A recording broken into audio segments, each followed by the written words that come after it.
Me. Welcome back to Lenz's Comic Corner, Classic, excuse me.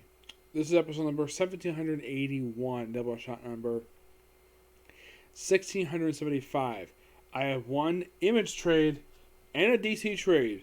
First up it is Spawn Origins Collection Volume 9. This collects issues 51 to 56. Yep. Yeah, this one standard Spawn stuff, where it's actually a follow up with some stuff happened before. We do see return of Billy Kincaid as as sort of basically when someone's runs in this also reality, actually more like basically a version of Hell. Of course, he was killed off back in issue 5. Yes, issue 5 of the series.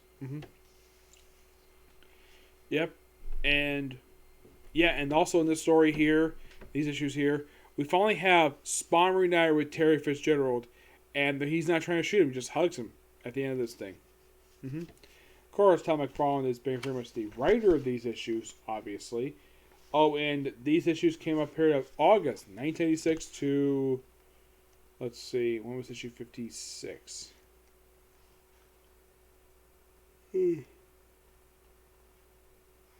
56 was December 1986. So 6 issues in just a few months. Well, I think at this point they briefly decided to try to do twice a month type of thing.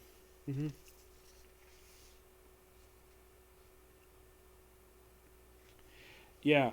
Also, Al Simmons does not have the shoelace in his head anymore. Not really, no. Which is kind of good because it looked kind of silly. And it was very inconsistently drawn. And of course, you have artwork in here by Tony S. Daniel and Greg Capullo. Yeah, and we also see Sam at Twitch, where they get himself a new car, the Crime Mobile. Yep. Yeah, then we have also an issue which this is by far one of the weirdest issues I've read for the series.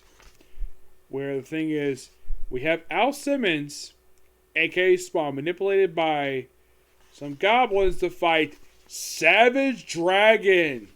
Yes, from Eric Lawson's Savage Dragon series. Yes, this is during a period of time where all the books are part of the same universe. So, of course, they include him here. Even though, yes, he's an Eric Lawson character, my guess is McFarlane must have had permission to basically use him for this issue, but also asked his permission to put in a trade. They fight, and yeah. It's only like one issue, and that's it. Pretty much in a way, these issues are building up Spawn's battle with Mayagabop, which will basically culminate in issue 100.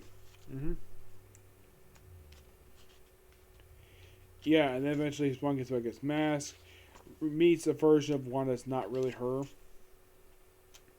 Like I said, some of the artwork is kind of weird, but we do have this 2-page spread. Oddly enough, there's no Angela in these issues. You're thinking, really? No Angela? Yeah. But these issues, so fun. Love it. I give this book a 9.5 out of 10. Really good. Thoroughly enjoyed it. Next up it is a Very DC Valentine's Day. This collects 3 one-shots. Young Monsters in Love. Young Romance. New 52 Valentine's Special. And a Harley Quinn Valentine's Special. I kind of reviewed that last one already, so I'm not going to talk about that one.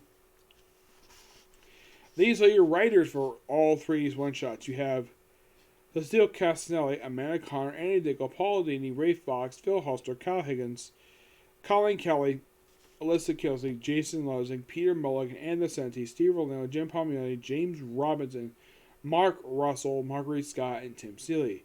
The artwork for these 3 one-shots done by Sam Bosley, Ben Campbell, Aaron Campbell, actually it's Ben Cowell, Aaron Campbell, Gustavo Camuncoli, Marco Cocho, Andrew Curry, Javier Ferrer, Julie Ferrer, Julius Gopez, Sanford Greeny, Stephanie Hines, Brian Hitch, Fraser Irving, Kevin Kelly Jones, Nick Clean, Emilia Lebecchio, Gillian March, John McCrea, Jamie Mazzia, Ika Mazuria, Robert Siruka, Ika Maria, Tony Salas, Cam Smith, and John Timms. Now, the first story is a Kyle Higgins one. It's basically focused on Man-Bat. Yeah, Man-Bat's romance was beautiful wife Francine, who was also She-Bat. Yeah, that's simple what the story was one about. Basically about the romance. Yep. The next story in this one is all about the relationship between the Bride Frankenstein and the Frankenstein monster. Which is Frankenstein Age of Shade. This is done by Tim Seeley. Yep. Yeah, and they also kind of out the Bride Frankenstein as a lesbian. At least as bisexual, because she is seen with a woman. And she refers to this woman as her beloved. Yep. And you have Solomon Grundy, which is Margaret Scott's story. Yes, Solomon Grundy. Which is simply like a Superman story featuring Solomon Grundy. Raven. This is by Colleen Kelly and Jackson Loring. Yeah, any romance for her in this one? Not really, no. We think, oh, I'm a Beast Boy. Well, not really, no. It's almost like this is basically something for something else. Let's start here with Dead Man. Eventually move to Swamp Thing, where we explore the romance between Swamp Thing and Abigail Kane. Yeah, Brain Mystery Mall. But with Swamp Thing, Heart-Shaped Box, Mark Russell, Mystery Mall on the Brain. This is Steve Leonard's story. This story is really fun. And appearance by Maggie Sawyer. Yeah, she makes a brief appearance in the story. Basically, talks about the romance between the Brain Mystery Mala. Fun story. Next was I, Vampire, which I think was his first solo story he actually had since the cancellation of the ongoing series. Not much romance for him in here, but it's a good story featured nonetheless. Next one, The Demon by Phil Holster.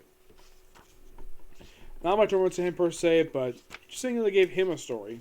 Yes.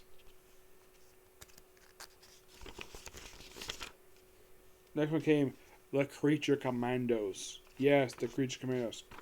Great featuring these guys again. Yep. Yeah, then of course we have various stories. I think I've talked before. We have Batman Catwoman done by Ann Vicente. This short story.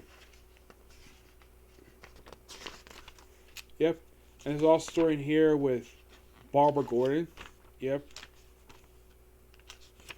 Aquaman, which is really fun. Apollo Midnighter. Batgirl, who is in a relationship with the boyfriend Ricky at this point in time. Yeah. Nightwing, which Guy Higgins' book, and yeah. Don't know who that is, but yeah, Superman Wonder Woman story. But yeah, this book, pure fun. Love it. I'm gonna give this book surprisingly a 10 out of 10. The only thing this cover does lie about is Swamp Thing is kissing the Bride Frankenstein. This does not happen. It's a good, basically shocking review, but I love the cover. Okay? Yeah, so that's pretty much it for Cycle Review. Next one's going to be The Rising of a Should Hero. Okay? Next video. Bye.